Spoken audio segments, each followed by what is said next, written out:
Alhamdulillah,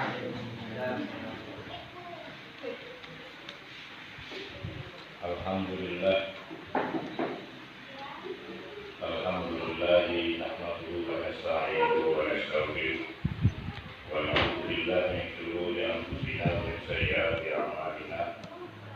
May yahdihillahu fala mudilla lahu wa may yudlil fala hadiya lahu. Asyhadu an la ilaha illallah wahdahu la syarika lahu wa asyhadu anna Muhammadan abduhu wa rasuluhu la nabiyya ba'dahu.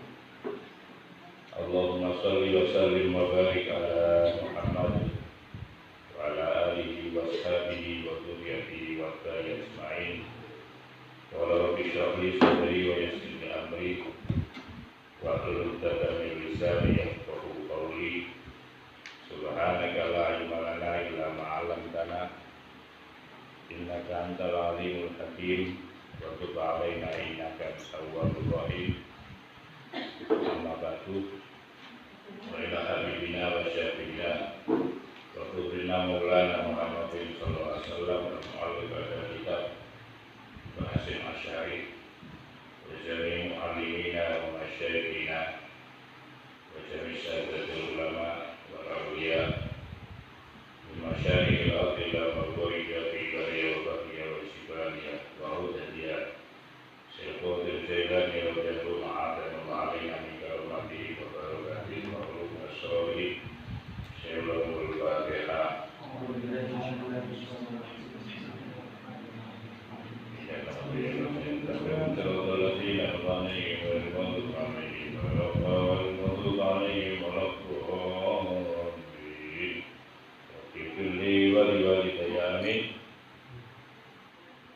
Bismillahirrahmanirrahim.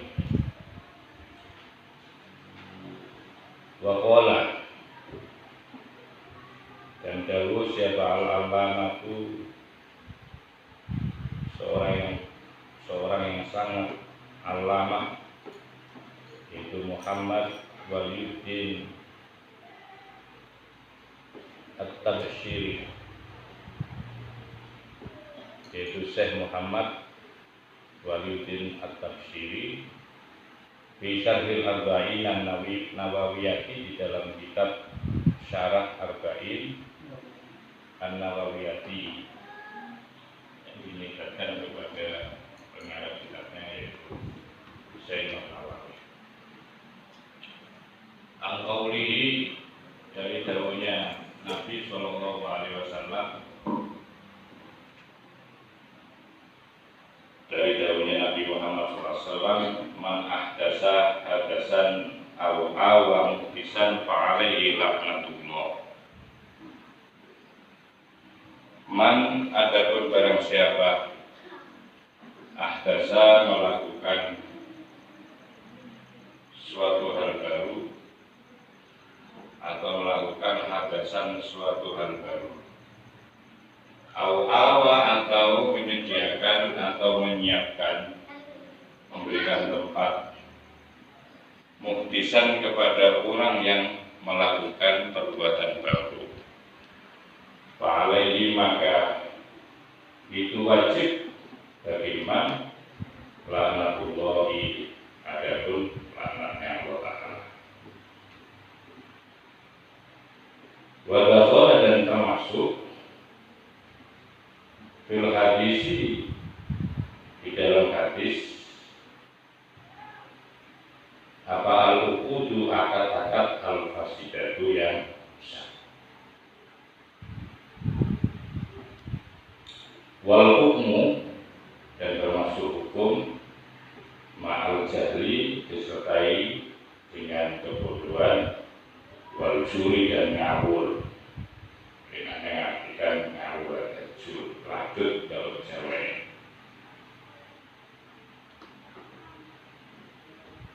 Nabi balik, dan yang sepadan dengan itu, uqudul fasidah wa hukmu ma'al jahli wal jur. Mimma, dari sesuatu, layu wafiqu, yang tidak sesuai, apa man asyarah, dengan syarat. wa kharaja dan kecuali anhu dari ma apa ma sesuatu layak tuju yang tidak keluar apa ma an dalil syar'i dari dalil syara'. Kalau masalah hidup ijtihadiyati kayak atau seperti masalah-masalah al-ijtihadiyati yang bersifat ijtihadiyah. Allati yang laisa tidak ada bainaha antara masail ijtihadiyah wa baina ada adillah dan di antara dalil-dalil masalah al-ijtihadiyah apa robitun hubungan illa dhanal mujtahidi kecuali dugaan seorang mujtahid.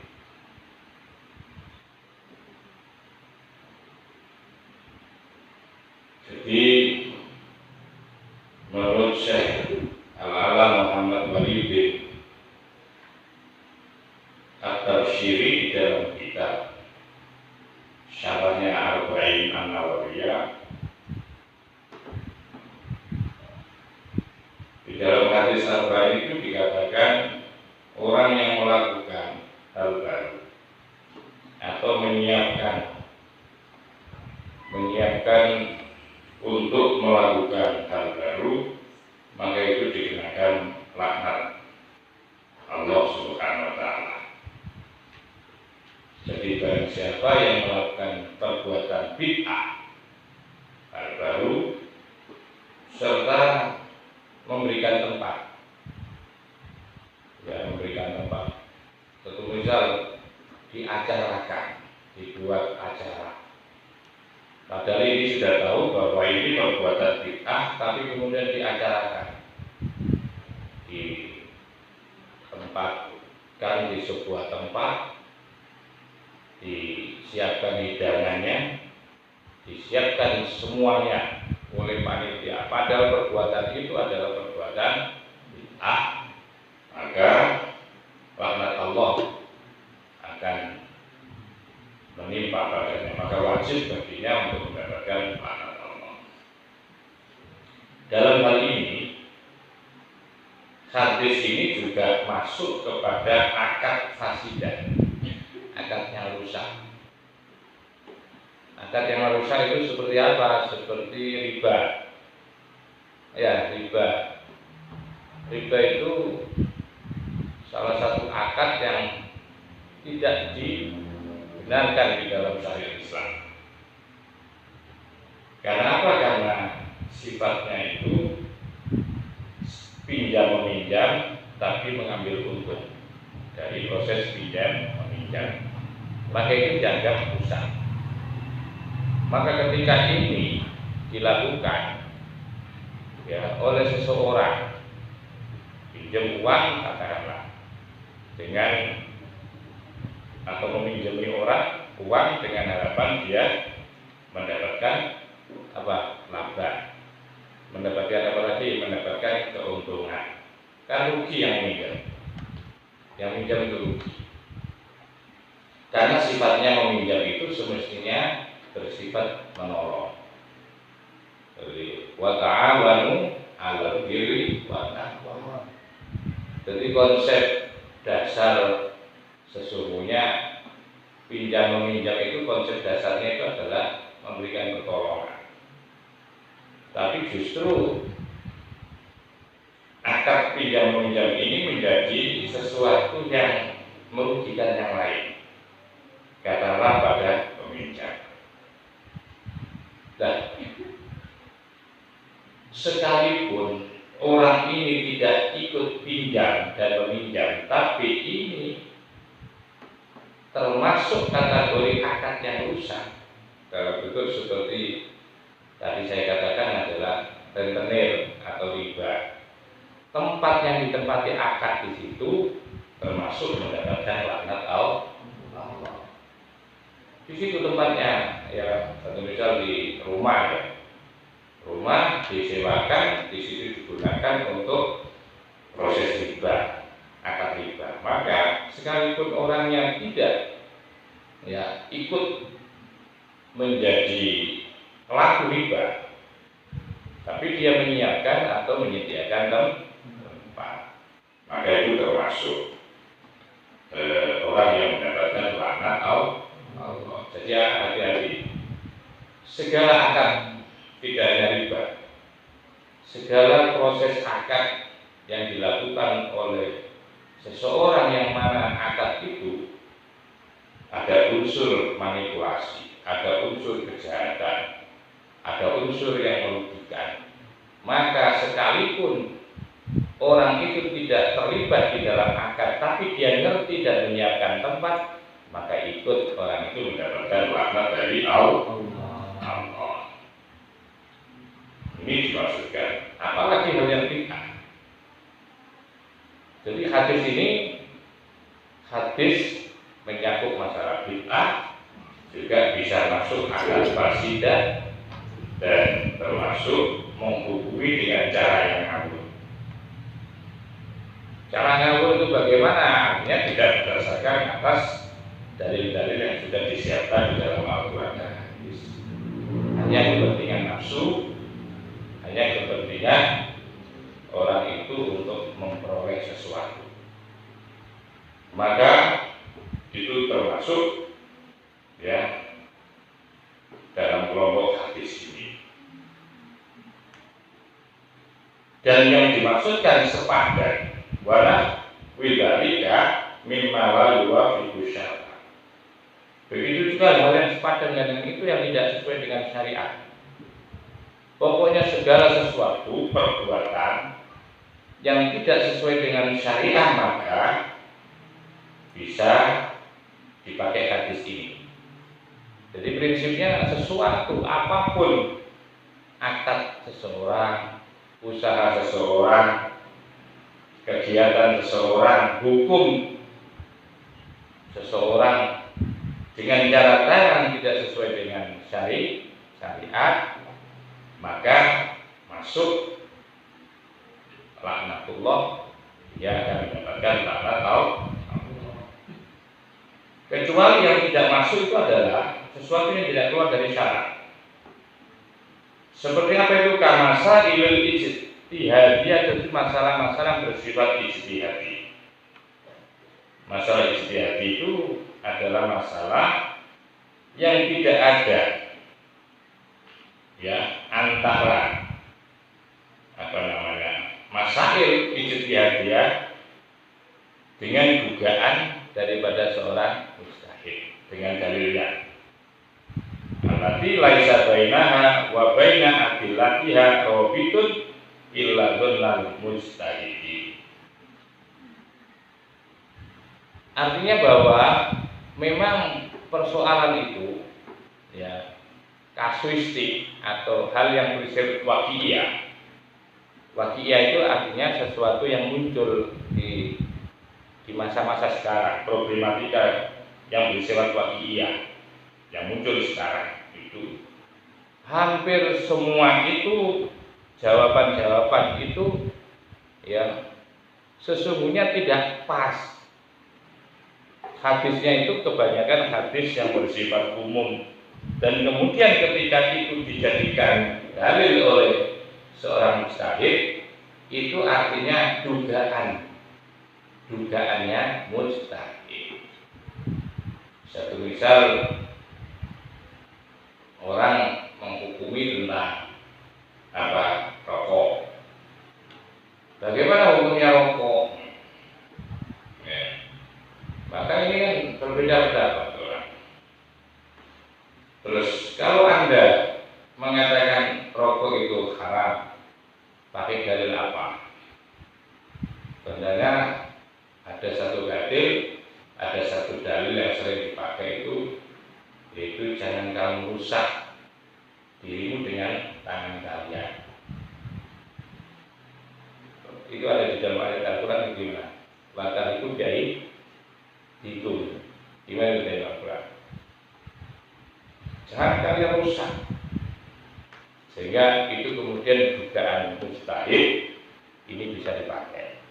dihubung-hubungkan. Sekalipun itu dulu asbabul nuzulnya bukan ini, karena zaman Nabi tidak ada rokok.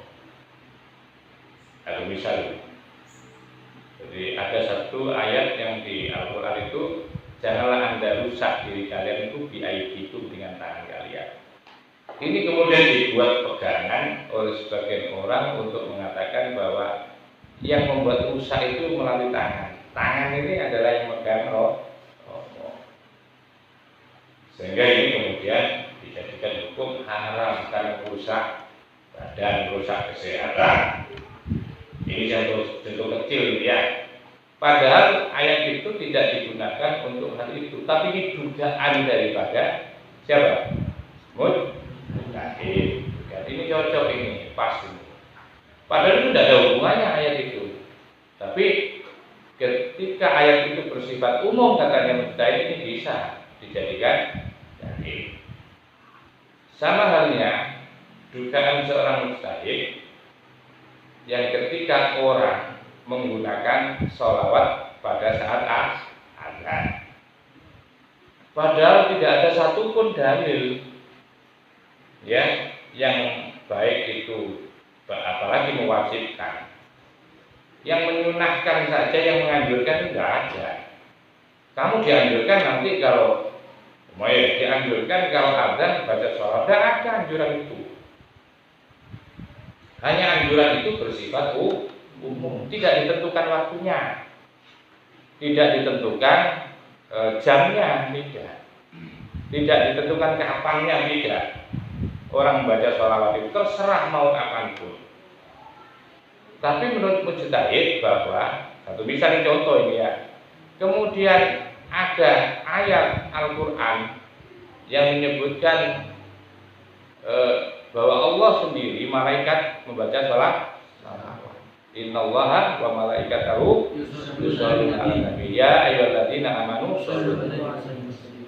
Jadi itu perintah. Wong Allah saja baca sholawat, malaikat baca sholawat, apalagi manusia, maka wajib ya ayyuhalladzina amanu shollu alaihi wasallam. Tapi kemudian kapan itu dilakukan? Kan tidak ada batas waktu.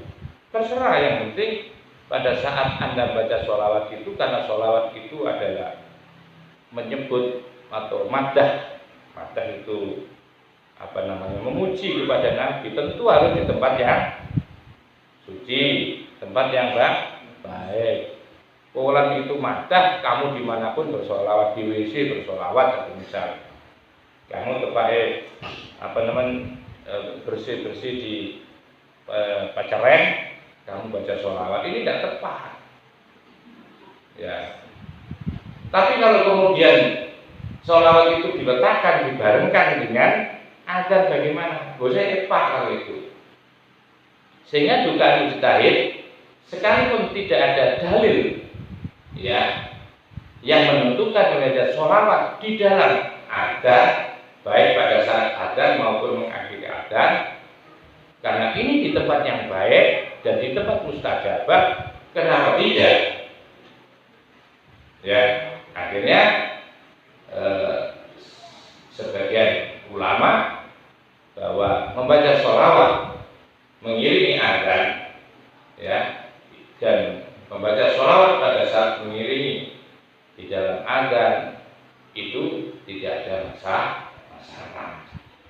Dan ini semua merupakan satu ikhtiar, langkah-langkah yang dilakukan oleh seorang mujtahid dengan dalil secara umum tadi, innallaha wa malaikatahu yusholluna 'alan nabi ya ayyuhalladzina amanu shollu 'alaihi wasallam.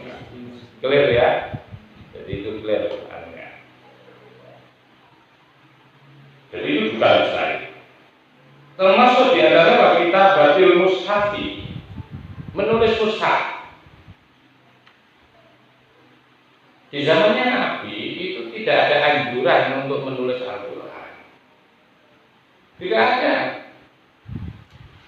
Di zamannya Nabi waktu hidup beliau wanti-wanti pokoknya. Jadi yang pertama Nabi wanti-wanti jangan menulis ya daripada hadis Nabi, ya jangan ditulis seperti itu. Dan di zaman Nabi juga tidak ada perintah untuk membuat satu mushaf.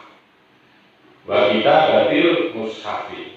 Jadi menulis lembaran-lembaran itu dijadikan satu itu tidak ada.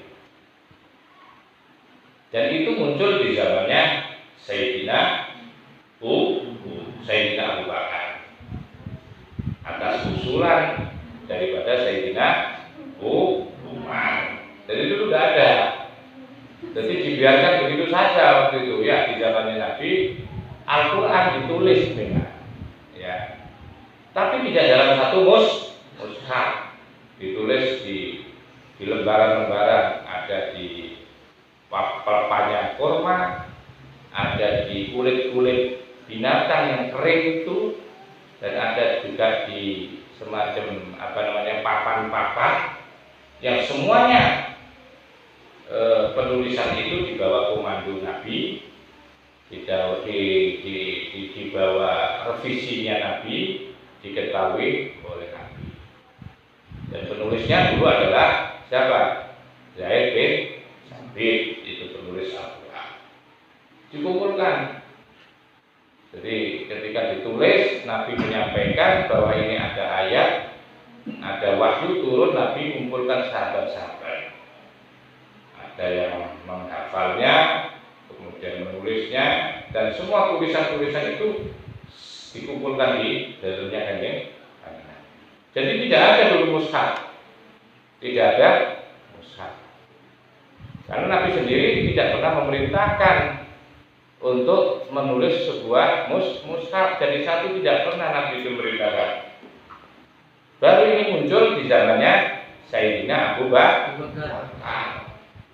Saat dimana perang Yamamah kalau tidak salah itu ya, dilihatnya pasukan-pasukan para kufar ini mau dikirim, dan sebagian juga sudah ada yang banyak yang gugur, pasukan-pasukan banyak yang gugur, karena mau tidak mau para kufar ini harus keluar, harus ikut perang. Maka Sayyidina Umar galau,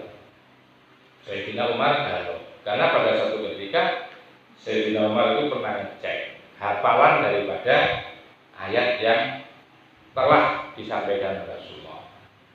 Ketika tanya, ternyata sahabat yang hafal itu meninggal dan belum sempat untuk ditulis, belum sempat, sehingga ini yang kemudian menjadikan galau. Tapi di sahabat yang lain sudah ada, cuma di saat itu ini yang menjadi awal mula atau dikatakan penulisan Al-Quran karena kegalauan daripada Sayyidina Umar. Sayyidina Umar. Akhirnya Sayyidina Umar matur kepada Sayyidina Abu Bakar, karena pada waktu itu yang menjadi khalifah itu adalah Sayyidina Abu Bakar. Apa yang disampaikan dia? Bersampaikan dengan terpaksa sebenarnya. Menyampaikan, ya Umar, ya Abu Bakar, kita semestinya sudah mulai berpikir. Berpikir apa? Berpikir tentang kelanggengan daripada Al-Quran.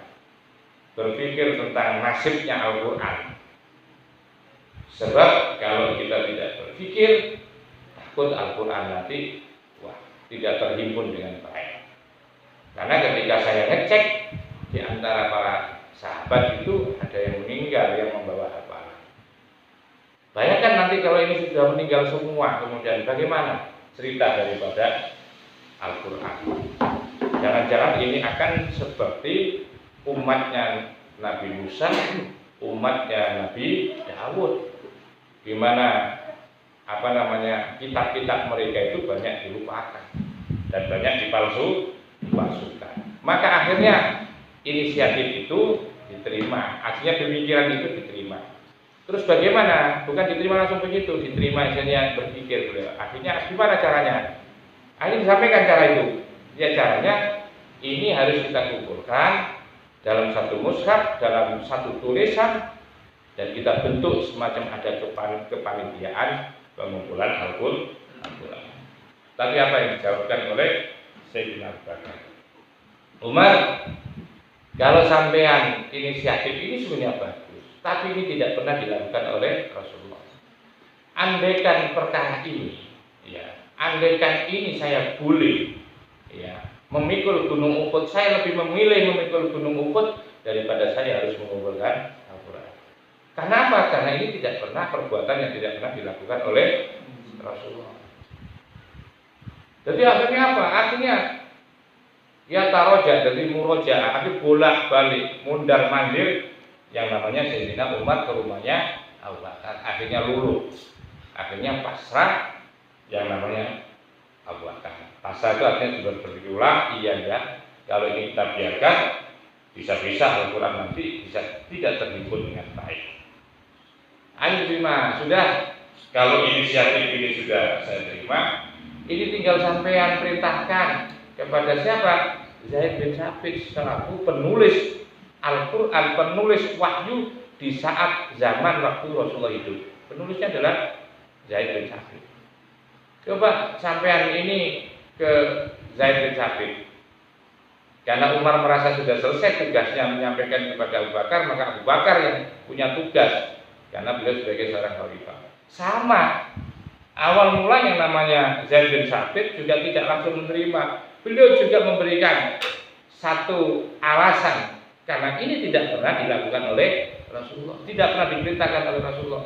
Sampai beliau bilang juga sama, andaikan saya disuruh memikul gunung Uhud akan saya pilih memikul gunung Uhud daripada saya harus menjadi penulis Al-Quran. Akhirnya bola balik mandar mandir, Abu Bakar merayu kepada Zaid bin Tsabit. Akhirnya dengan ilham dari Allah terbuka, akhirnya jadilah kemudian kesepakatan untuk menulis Al-Quran menjadi satu mushaf. Ini perjuangan tersendiri. Coba saya sampai bayangkan, ini termasuk bid'ah kan sesungguhnya, karena tidak pernah dilakukan oleh Rasulullah. Tapi ini barokahnya bid'ah, sampean akhirnya ya bukan Quran Utsmani itu awalnya kan hasil bid'ah, karena Rasulullah tidak pernah merintahkan. Jadi tidak semua bid'ah itu dianggap bertentangan dengan ajaran. Kayak tarawih itu malah mengatakan hadzi nikmatun nikmatu hadza nikmah. Jadi intinya bahwa ini adalah satu nikmat yang luar biasa. Tarawih itu katanya Sayyidina Umar. Semua mengatakan bid'ah. Beliau sampai mengatakan ini adalah nikmat. Ya. Karena apa? Merasakan betapa indahnya tarawih. Lebih-lebih kita harus memperbanyak daripada ibadah di saat bulan Ramadan. Itu semua inisiatifnya Sayyidina Umar, termasuk daripada pengumpulan satu mushaf. Itu adalah pemikiran jenius dan jernihnya daripada Sayyidina Umar. Dan sampai sekarang alhamdulillah kita bisa bayangkan dari Nabi, ya, Nabi dari Allah nyerahkan kepada Jibril Al-Quran itu sesuatu yang suci nyampe kepada kita. Padahal kita itu siapa?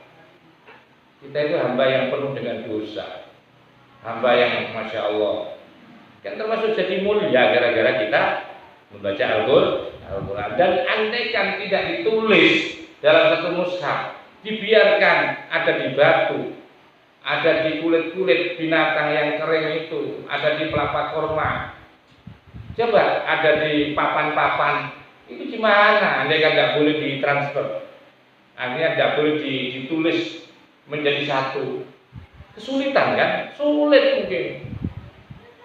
Waktu itu masih tidak ada fotokopi, masih belum ada foto nanti. Kalau ada foto mungkin pikirannya beda dulu, ya. Belum ada digital dulu, belum ada di digital. Wa tahriril madzhabi, dan mensaripatikan beberapa mazhab.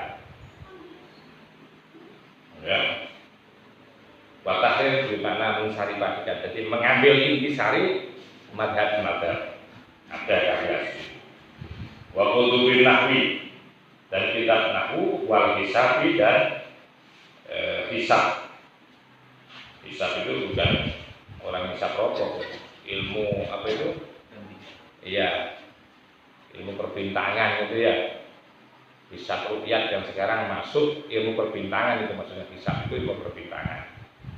Yang itu kemudian menentukan terhadap waktu sholat, menentukan daripada puasa, ini melalui ilmu hisab. Dan ilmu hisab itu juga nggak pernah Nabi ngajarkan. Ilmu nahu juga nggak ada. Ya. Walidah oleh karena ini Qasama telah membagi siapa Ibnu Abdissalam, Syekh Ibnu Abdissalam membagi al-hawadisa kepada beberapa peristiwa-peristiwa atau hal-hal yang baru. Maksudnya hawadis itu peristiwa hal-hal yang baru. Ya. Dibagi ilal ahkamil khamsati kepada hukum-hukum yang lima. Jadi dimasukkan kepada hukum 5. Tahu hukum 5? Apa? Wajib, ya. Mustahab, yang sudah di depan itu ya. Sunnah, makruh, khilaful ulama. Jadi itu tidak ada. Kalau menurut Ibnu Abdissalam, semua perbuatan hal baru itu masuknya kepada 5 hukum ini. Bid'ah tidak masuk, tidak ada hukum bid'ah gitu maksudnya. Ya, tidak ada hukum tentang bid'ah. Andai kan itu tidak pernah dilakukan oleh Nabi, berarti barang itu haram, gitu aja. Begitu. Andai kan ini pernah dilakukan Nabi, berarti itu masuk kepada sunnah. Andai kan ini perintah Nabi, maka itu menjadi wajib. Jadi diklasifikasikan seperti itu pendekatannya beliau terhadap hal-hal baru itu atau peristiwa-peristiwa. Hukum itu diberikan dengan model itu. Tidak dimasukkan ke ranah bid'ah. Tidak menyebut dengan istilah bid'ah.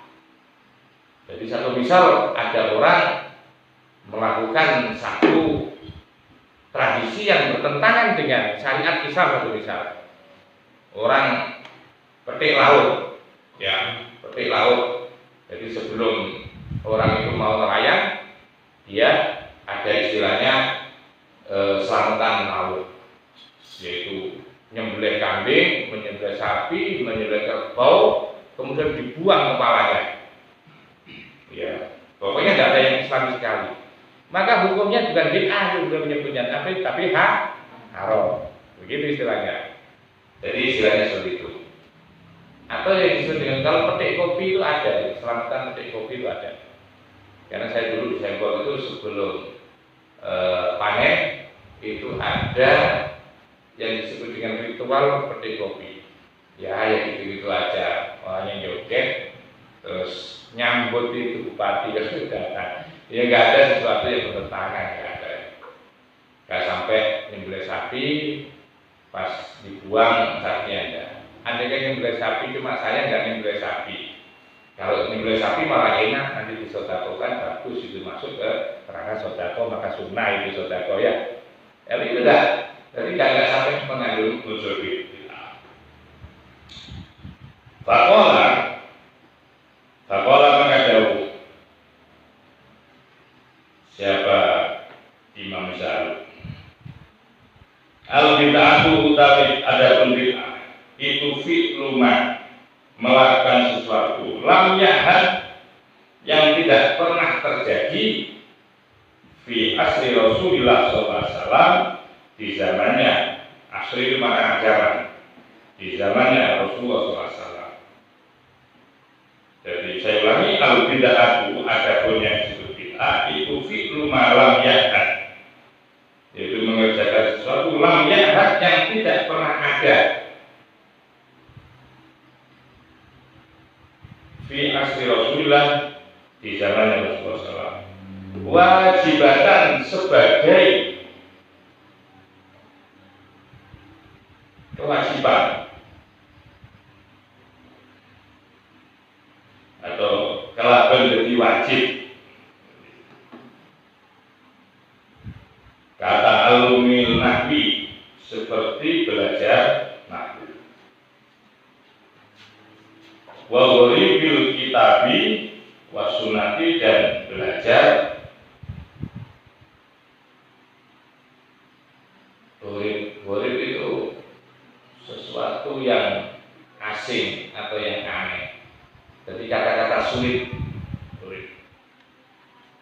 dalam kitab dan sunnah. Jadi ada istilah, satu misal kalau di tafsir itu ada maskho. Maskho itu ada maskho. Maskho itu mufassir itu hampir semua tahu maskho. Nah, hal seperti yang gharib ini harus diketahui. Maskho itu artinya Allah merubah penciptaan. Jadi seperti di dalam ayat Al-Quran itu kunu kirodatan khosiin. Ai maskho, jadi maskho itu. Jadi seketika Allah merubah penciptaan dari manusia menjadi kera. Itu namanya maskho. Ya, kata-kata ini yang disebut dengan gharib. Ya, kata-kata gharib. Ya, yang butuh penjelasan. Maskho itu apa? Ada juga hal-hal yang gharib itu hal-hal seperti mutasyabihat. Ayat mutasyabihat itu juga termasuk gharib. Itu perlu sampai kaji. Yadullah fawqa aydihim, tangan Allah di atas tangan mereka. Apa maksudnya? Masa Allah tangan ini di atas tangan? Nah, itu perlu harus ada kajian. Harus tahu itu ayat-ayat di mana sampai tidak mengartikan tangan Allah biar tidak menjadi apa? Tasyabbuh musyrik mensekutukan Allah.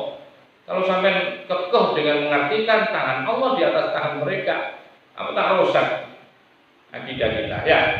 Karena mentasyabbuhkan Allah seakan-akan punya tangan. Hal-hal yang gharib ini harus dikuasai. Ayat-ayat apa istilahnya mutasyabihat. Karuan kalau ayat ahkam gampang, ayat ahkam. Kalau ayat ahkam, satu misal kalau di dalam pernikahan, ya. Berapa hasil iddahnya orang yang ditinggal mati suaminya? Jelas kan ayatnya. Jelas. Walladzina yutawaffawna minkum wa yadharuna azwajan yatarabbasna bi anfusina arba'ata ashhurin wa asyra. Dari 4 bulan 10 hari. Ingat, menghitungnya itu 4 bulan, bukan jangan dihitung harinya. Karena lebih enak 4 bulan menghitungnya. Sebab di dalam bulan itu bisa 28, 29, 30. Al-Quran sangat jenius, sangat cerdas itu. Jadi menghitungnya dengan cara menghitung bulan terus ditambah 10 hari. Sedangkan kalau tolak biasa berapa? Berapa? 3 bulan 10 hari. Tapi kalau orang-orang awam tuh 100 hari. Ya, ini 100 hari. Ya, bukan 100 hari. Di Al-Quran juga disebutkan ya. Sebelum at-thalaqu maratan, itu ayatnya apa? Sebelum at-thalaqu maratan fa imsakun. Coba sebelum itu, ayat sebelum itu. At-thalaqu maratan fa imsakun, itu sebelum ayat itu apa?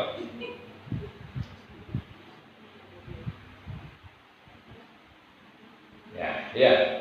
Salah satu huruf ya.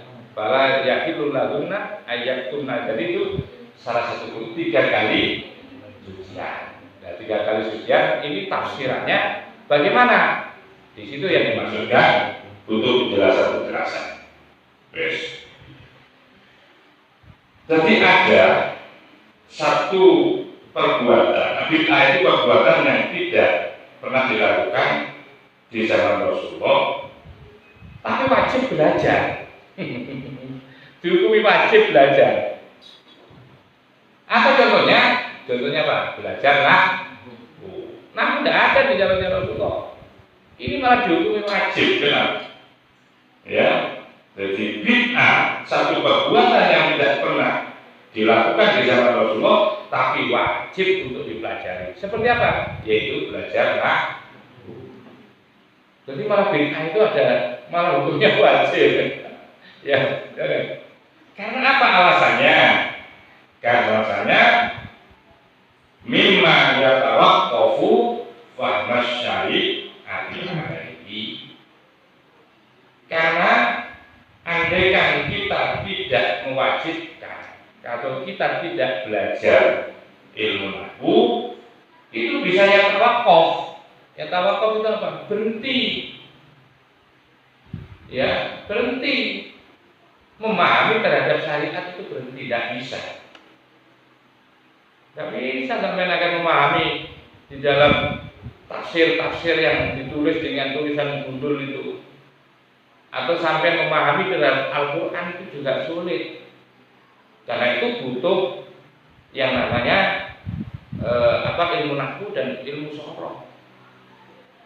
Seperti untuk menentukan di dalam kalimat kita untuk mengartikan itu bagaimana, maka kita harus dibantu oleh ilmu nahwu. Makanya sampean itu tidak cukup ya. Kalau ingin tahu isi Al-Quran, sampean juga harus belajar ilmu nahwu. Karena di situ yang akan menentukan. Inna nahnu nazzalna dzikra. Kok bisa dibaca dzikra? Kok tidak dibaca dzikru? Inna nahnu nazzalna az-dzikra. Kenapa kok tidak az-dzikru? Dan ini aku yang bahas. Fi awamilil akhir kalimat itu yang bahas adalah nahwu. Posisi itu juga menentukan sampai memahami Al-Quran. Begitu sampai pinter nahwunya bisa.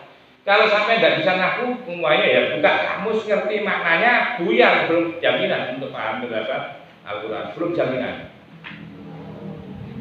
Umpamanya dari kamu artikan ya, inna nahnu sesungguhnya, nahnu kami, nazalnya kami turun, al-dzikra ingat. Apa maksudnya ini? Kami turun ingat. Karena begitu, Pak. Siapa kaminya? Tidak tahu posisinya. Bingung. Kamu artinya bingung, cuma ngerti. Oh, nahnu itu artinya saya, kami. Terus inna sesungguhnya, nahnu kami, sesungguhnya kami. Nazalna turun kami. Al-dzikra ingat. Tidak apa maksudnya ini? Tahu artinya, benar artinya. Tapi karena sampean tidak menguasai nahwu, bisa saja nanti mulai dari memahami arti, ya, tahu artinya tapi sampean bolak-balik. Yang semestinya al-dzikra dibaca al-dzikra sampai dibaca al-dzikru, buyar. Makanya di sini ada bid'ah yang kemudian menjadi wajib kata al-lumin nahwi wa waribil kitab wa sunnati mimma dari sesuatu yang tawakuf, yang menjadikan tawakuf fahmas syariati di dalam memahami syariat alaihi atas ma. Bisa tawakuf itu jumud, tidak berjalan lagi sudah syariat sampai memahami ya cukup dari itu hafalan tok. Tidak banyak memahami isi Al-Quran. Ilmu tafsir itu harus pintar nahwunya juga. Yang Anda akan bisa membaca tafsir kalau tidak pintar nahwu. Bahkan akan bingung memaknainya kalimat-kalimat demi kalimat kalau tidak tahu jabatan masing-masing tarkib kalimat. Jadi ini wajib, maka itu menjadi wajib kata al-lumin nahwi seperti belajar ilmu nahwu. Begitu juga bid'ah itu wa muharramatan dan menjadi diharamkan. Ini yang diistilahkan tadi oleh siapa? Ibnu Abi Salam. Beliau tidak menyebutkan bid'ah, tetapi menyebutkan dengan istilahnya muharramatan. Seperti apa? Kamar Habil Qadariyati, seperti madhab Qadariyah. Madhab Qadariyah tahu ya? Madhab satu keyakinan, satu akidah yang mengandalkan akal. Ya, Qadariyah. Wal Jabariyati dan madhab Jabari. Madhab Jabari itu madhab yang semuanya itu Allah, nyandar ke Allah. Perkara tutur mapan ya khairihi wa syarri minallah, tapi caranya tidak seperti orang Jabari. Orang Jabari itu dosa Allah sesa lagi. Menurut Ahlussunnah kan tidak. Jadi ketika melakukan baik maka kebaikan itu dari Allah. Wa in asa fa alai bi nafsihi, gitu. Wa man asaa fa alaihi. Kalau elek, kalau jelek kita sematkan kita sebagai takdiman kita kepada Allah. Tapi orang Jabari tidak. Semuanya itu Allah. Ini yang kemudian menjadi madhab yang diharamkan untuk dipelajari. Maka itu Ahlussunnah wal Jamaah dalam al-aqidah itu di tengah-tengah antara Qadari dan Jabari lahirlah yaitu ahli sunnah wal jamaah. Sikap-sikap akidahnya seperti itu. Ya. Wal mujassimati dan madhab mujassimah mentajasumkan Allah duduk. Allah berada di aras. Jadi seakan-akan tempatnya Allah di situ.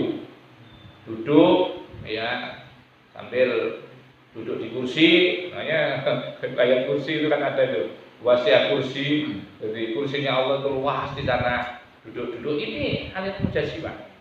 Jadi mentajasumkan kepada Allah mensisirkan. Ini sesuatu yang diharamkan. Jadi tapi wajib wa mandubatan dan jadi hukum mandubah. Mandubah itu dianjurkan atau disunahkan, dianjurkan. Kaidah siroti seperti mendirikan pondok. Robit ya, ribat. Ribat itu artinya gundelan. Pondok kan gundel santri kan, tak oleh kemana-mana. Ya. Ribat itu menggundel. Dan ribat ini salah satu ibadah yang luar biasa. Nah, karena ada 4 golongan manusia setelah mati itu pahalanya masih mengalir. Man mata robiton fi sabilillah. Jadi barang siapa yang mati dia robit sedang keadaan robit, terikat di jalan Allah, seperti orang perang, seperti orang mondok, seperti orang-orang yang mencari nafkah yang setiap hari untuk anak istrinya. Itu termasuk disebut robit. Bahkan ribat itu termasuk orang yang menunggu sholat. Waktu sholat itu dikategori ribat karena dia tidak akan kemana-mana. Terus setiap hari punya nunggu sholat dari zuhur, ada nanti asar, terus dari asar ke maghrib. Sepanjang hidupnya seperti itu termasuk menjadi amalia yang tidak akan pernah putus pahala itu ketika sekalipun orang itu sudah meninggal. Itu disebut ribat. Ya. Makanya di sini kaidah siroti seperti mendirikan, ini kan dimana mendirikan karena nganyari, jadi mendirikan ribat. Wal madarisi dan tempat-tempat pendidikan. Wa kullu ihsanin dan setiap kebaikan dalam yuhad yang tidak pernah dilakukan fil asril awali pada dekade yang awal dulu. Punya segala kebaikan-kebaikan yang tidak pernah dilakukan oleh Nabi di zaman awal-awal dulu. Itu dihukumi mandubah. Kalau saya masukkan termasuk kifayaan, masuk itu penting juga. Terus jamnya khatmil Quran itu masuk. Jamnya khatmil Quran. Ada tahlil macam-macam itu masuk itu. Dimandub itu, dianjurkan itu karena banyak manfaatnya. Seperti kifayaan itu buat orang yang miskin yang tidak punya, yang kemarin-kemarin tidak ada kifayaan, kesulitan ketika ada saudaranya yang meninggal ya, itu kesulitan untuk beli beli kafan atau bisa se ngalean nyari orang syarat karena sudah ada jamiah kifayaan gampang. Maka ini penting menggambarkan orang ya dalam rangka untuk ngelayani, ngeladin penghormatan terakhir kepada seseorang. Ini penting dijaga seperti itu. Berarti kan tidak kesulitan orang. Apalagi ke depan manusia itu hidupnya bersifat pribadi-pribadi, personal. Personal kan kalau tahu di Jakarta itu kesulitan orang mau ngubur jenazah itu. Sulit di sana. Kenapa? Satu tanahnya itu sudah tidak ada lagi, sudah terbatas. Sementara penduduknya jutaan orang, tanah aja sehektar. Setiap harinya orang mati itu tidak luput 100 kalau di Jakarta. Bayangkan. Ya. Terus kemudian tidak ada satu organisasi kifayah. Bingung itu. Makanya jutaan kalau mati di Jakarta itu mahal harganya. Jadi mati di Majer, mati di Larang. Semestinya mati ini bebas kan ya, malah dapat bantuan. Kalau Jakarta malah yang jual sebel. Padahal mereka adalah orang-orang yang perlu ditakziah, dihibur, jangan sampai ditersangkakan. Kifayah ini salah satu solusi termasuk. ya solusi itu untuk meringankan beban daripada orang yang kena musibah. Kenapa kok kemudian dihukumi bid'ah oleh kelompok ini? Sementara kelompok itu ya, kelompok itu orang yang meninggal itu katanya harus dibantu.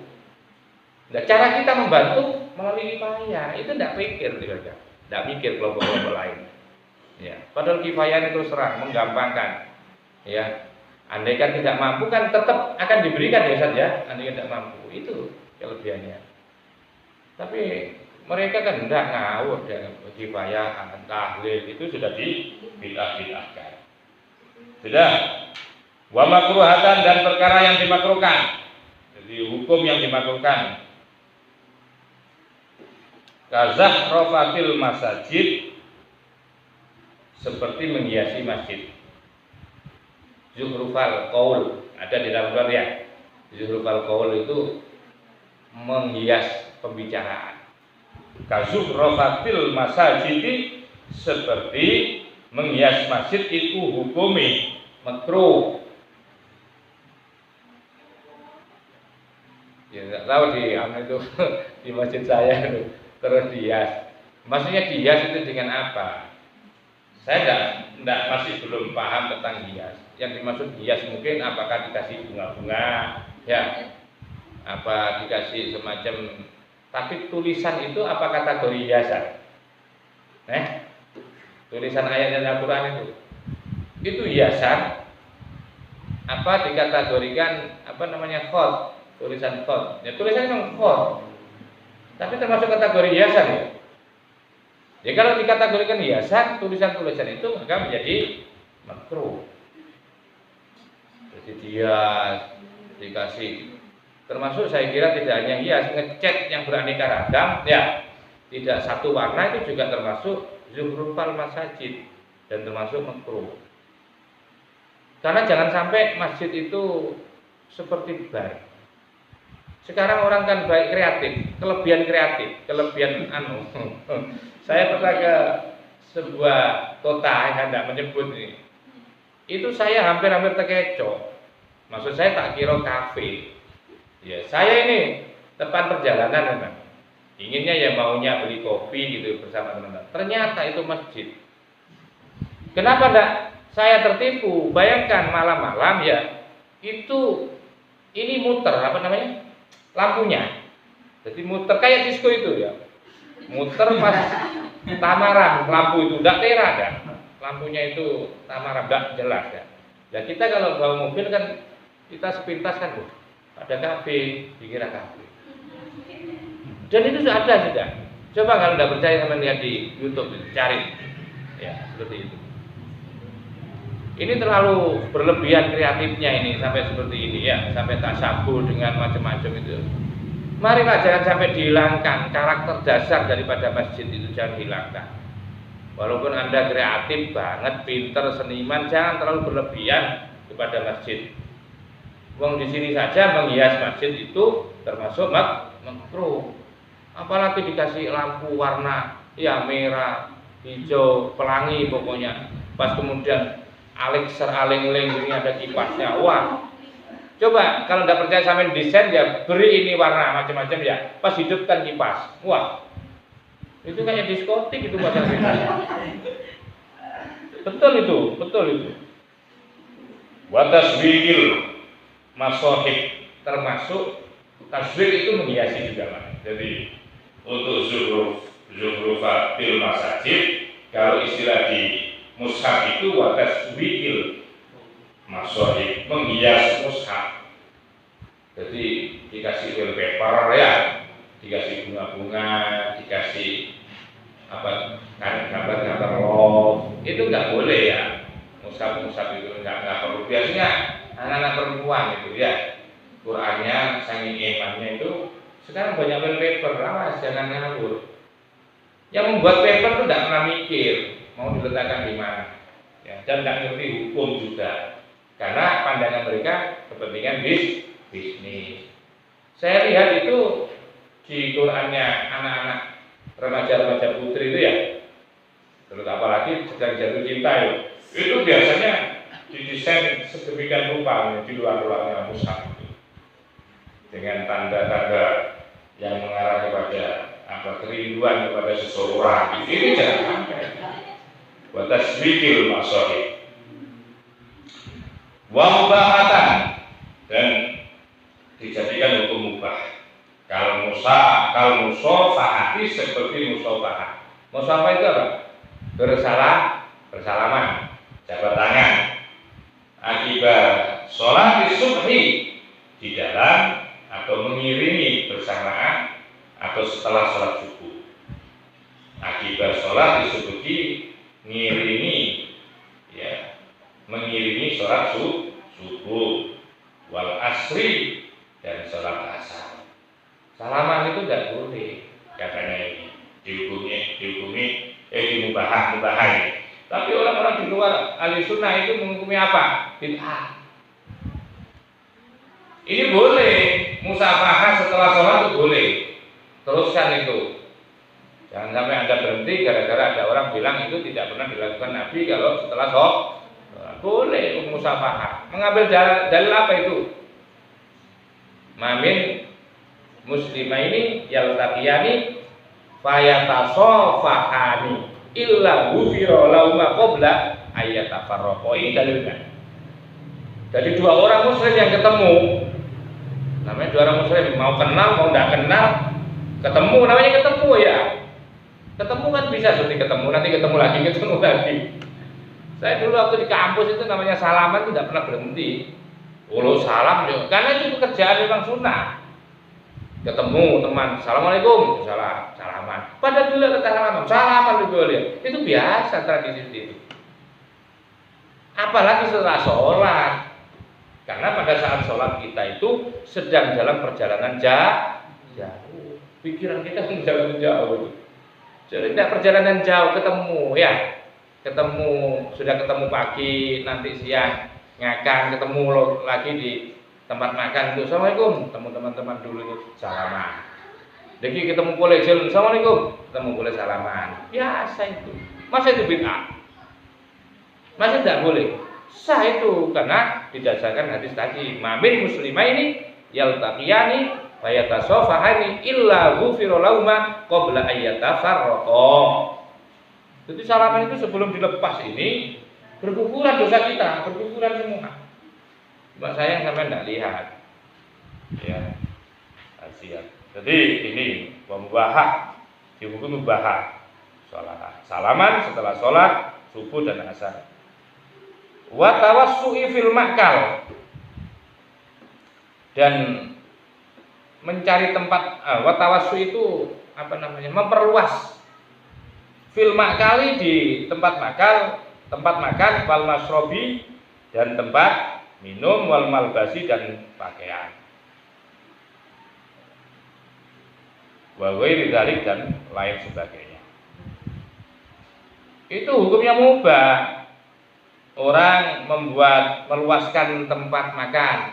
Tempat makan begini, buat kamar. Ya, bisa. Atau membuat tempatnya makan. Wakul pakai tempat besar. Karena bid'ah pertama, ini di dalam kitab Ihya Ulumuddin itu, bid'ah pertama yang dilakukan oleh umat Islam adalah bid'ahnya orang makan di atas meja makan. Karena di zaman Nabi itu tidak pernah Nabi itu makan di atas meja, makannya beliau di bawah. Semuanya termasuk kiai saya dulu. Sampai abah saya itu kalau makan itu saya ingat bertahun-tahun, padahal punya meja kursi, nggak pernah mau makan di meja kursi, tidak mau, makannya di bawah. Ya nggak pernah seperti itu.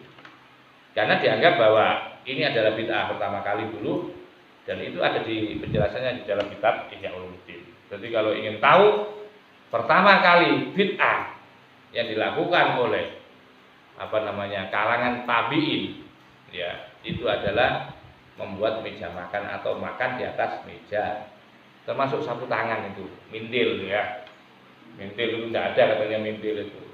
Kan dulu kalau makan di sini kan Nabi ya. Sekarang ada tisu, ada mintil, itu masuk bid'ah itu. Nabi tidak pernah mengajarkan makan itu. Tidak pernah mengajarkan. Dan itu sah Mubah itu hukumnya mubah. Wa tawassu'i fil makal wal masrobi wal malbasi wal ghidari, termasuk meluaskan pakaian. Tidak ada masalah. Tawassu itu membuat agak besar pakaian. Karena mungkin kalau zaman dulu budaya baju masih belum ada, orang buat baju. Dan yang pakai baju zaman dulu itu yang besar-besar itu mungkin orang-orang agnia di kalangan praja dan bangsawan. Sehingga pada saat Nabi itu tidak boleh berlebihan orang buat baju. Tapi sekarang kemudian dibolehkan atau dianggap mubah karena memang sekarang sudah banyak. Ya, banyak apa? Banyak kain-kain bermunculan. Dulu itu mungkin diantaranya itu. Jadi membuat wal malbas, wahai dari dan lain-lain sebagainya. Ini hukumnya mubah. Ya, hukumnya mubah. Termasuk orang pakai apa itu? Celana cingkrang atau celana yang berlebihan itu memang awalnya dihukumi ada sebagian itu mengharamkan atau membid'ahkan orang yang pakai celana di bawah mata kaki. Semestinya pakaian itu sesuai dengan hadisnya Nabi itu harus di atas mata kaki. Tapi tentu Nabi menganjurkan seperti itu ada alasannya. Di antaranya ketika dilihat ada yang disebut dengan istilah ilatul hukmi, ilatnya hukum. Jadi dulu itu orang-orang yang memakai pakaian di bawahnya mata kaki itu dianggap orang-orang sombong. Orang-orang sombong. Ya. Maka kemudian dan itu para bangsawan dulu, raja-raja yang sombong-sombong dulu kalau pakai di bawah mata kaki. Dan untuk membedakan ini kemudian Nabi menganjurkan orang untuk memakai pakaiannya itu di atas mata kaki. Itu karena khayalak misalnya. Jadi karena kesombongan. Dan tentu kan dipertanyakan bagaimana ketika ilat sombong itu hilang? Kalau itu menjadi alasan orang diharamkannya pakai pakaian di bawah lutut, di bawah mata kaki. Ya tentu kalau itu kemudian menjadi hilang, maka sebagian ulama mengatakan itu hanya makruh saja. Sebagian yang lain mengatakan tidak ada masalah karena ilatnya sudah hilang. Idza zalatil ilat zala hukmuha. Jadi kalau sudah hilang ilatnya maka hukum dawalnya yang dianggap haram itu juga menjadi hilang. Itu caranya untuk menentukan sebuah hukum. Karena tidak mungkin ya sesuatu yang diputuskan secara hukum itu tanpa ilat. Hampir semua hukum-hukum itu dilandaskan atas ilat. Ya. Kalau istilahnya makanya ada kaitannya dengan asbabul wurud dan asbabun nuzul. Mungkin ini yang bisa saya sampaikan. Kita lanjutkan minggu yang akan datang.